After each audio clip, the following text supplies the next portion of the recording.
Ang isang dilag na tulad mo ay hindi nababagay sa digmaan. Mas mainam pa ay manatili sa tahanan at ipaubaya sa kalalakihan ang laban. They laughed when a woman stepped into the battlefield.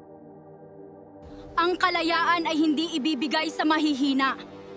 Ang bayan ay dapat tumindig upang makamit ito.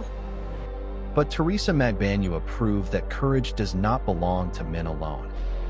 During the Philippine Revolution, she fought against colonial forces and became one of the few female generals in Philippine history.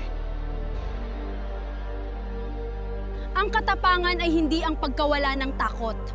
Ito ay pagtindig ng matatag habang niyayanig ka ng takot. History slowly forgot her name, but true courage never disappears. This is Teresa Magbanua, the woman they could not break. Follow Bold Seed for more forgotten stories from history.